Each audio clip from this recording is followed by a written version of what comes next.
आपके नाम की महिमा करें, आपके नाम की स्तुति बढ़ाए, प्रशंसा जय जयकार करते हैं प्रभु।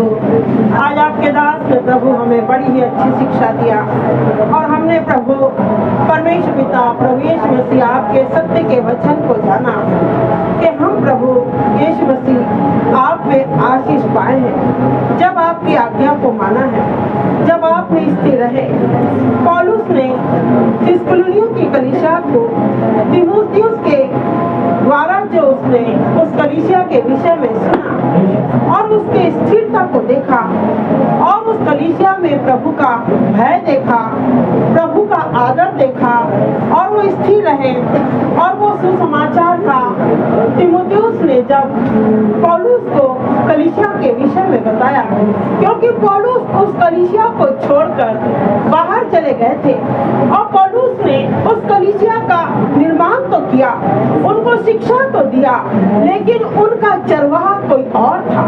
तब पौलुस को जब इस समाचार का पता चला कि ये कलीसिया सही और खरी है और ईमानदार है, आपस में प्रेम में बनी है और परमेश्वर का भय मानकर स्थिर है, पौलुस आनंदित हुआ।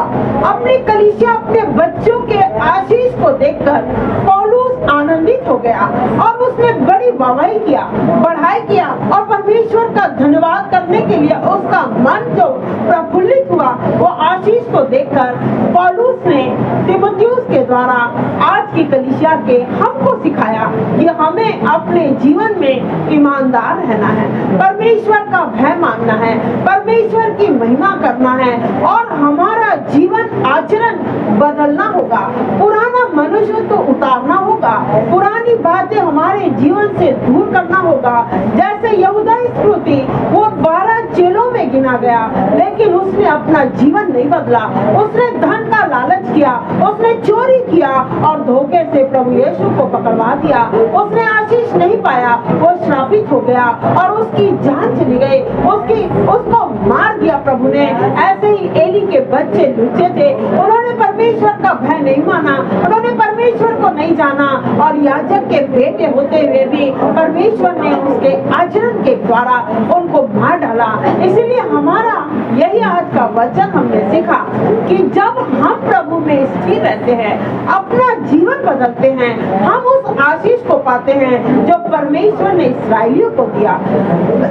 प्रभु यीशु ने कहा, परमेश्वर ने कहा, मैं अपनी शांति तुम्हें दूंगा और संसार की 100% आशीष हमारे जीवन के लिए प्रभु यीशु ने दिया है जब हम उसकी वाणी को सुनेंगे, क्योंकि प्रभु यीशु हमारा सच्चा चरवाहा है और जो हमारा चरवाहा है, जब हम चरवाहा की भेड़ें सुनते हैं तो परमेश्वर प्रभु यीशु ने जो हमें भेड़ें कहा है, इसीलिए कहा कि भेड़ें अपने स्वामी के आज्ञाकारी होती है, अपने मालिक की वाणी को सुनती है और उसके पीछे चलती है। इसीलिए प्रभु ने हमें भेड़ की सी चाल चलने को कहा ताकि हम वफादार रहे, ताकि हम ईमानदार रहे, परमेश्वर का भय माने और हमारी कलीसिया में भी वो गुण हो प्रभु कि और कलीसिया में हमारा लज्जित होना ना पड़े।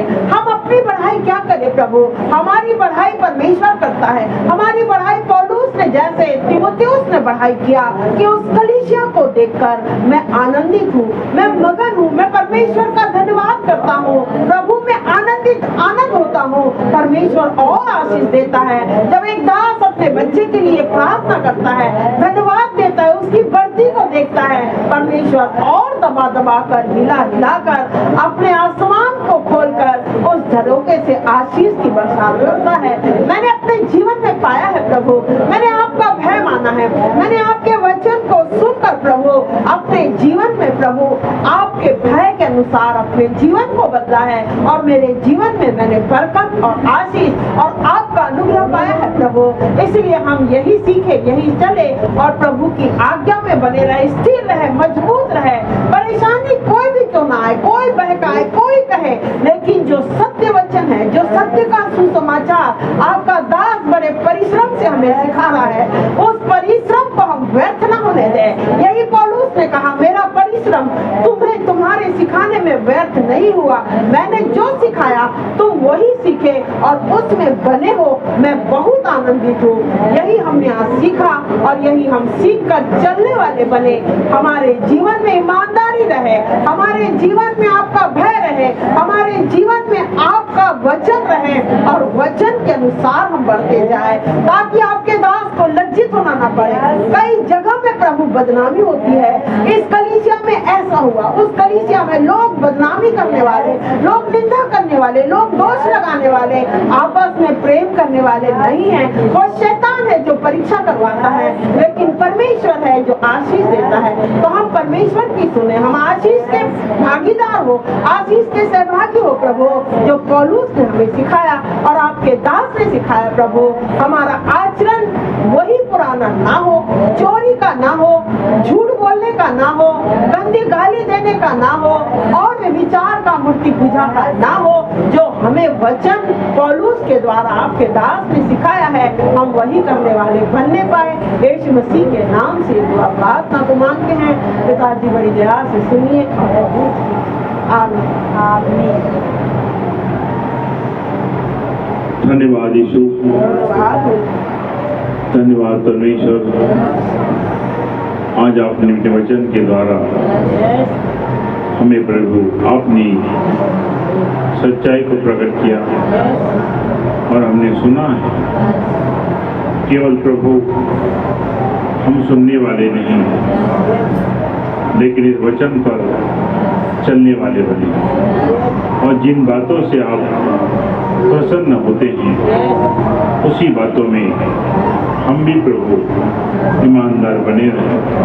यही हमारी आपसे विनती और प्रार्थना। हर एक विश्वासी को यही मन दे, हर एक विश्वासी को यही बुद्धि दे, हर एक विश्वासी को आपके आचरण के अनुसार चलने दे, हर एक विश्वासी को अपना भय दे, उन्हें अपना ज्ञान दे, अपनी समझ दे, अपना प्रकाश दे।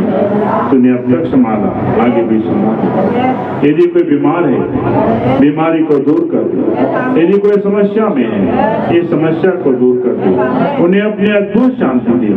यीशु मसीह के नाम में ऐसा ही पिताजी सुने और कबूल करें। आप परमेश्वर पिताजी, आपका प्रेम, प्रभु यीशु मसीह आपका अनुग्रह, पवित्र आत्मा आपकी संगति, आपके दूती आगमन तक आपके जीवन परिवार पर होती है। यीशु मसीह के नाम में ऐसा है पिताजी सुने और कबूल करें। आमीन आमीन और आमीन। परमेश्वर पिता आपने आने में सहायता की, इन बच्चों को लाने में सहायता की, सही सलामत प्रभु इनके घर तक पहुंचने में सही सलामत आप इनकी सहायता करें। समय पर ऑटो मिले, समय पर रास्ते में जो भी अड़चने हैं वो समाप्त हो, दूर हो, इन्हें सुरक्षित रखे, बीमारी से, घटना से, सारे दुखों से दूर करे। यीशु मसीह के नाम में ऐसा है पिताजी सुने और कबूल करें। परमेश्वर की शांति बनी है। पिता आपके मनोरथों को पूरा करे, यीशु मसीह के नाम। आमीन आमीन। और आप सबको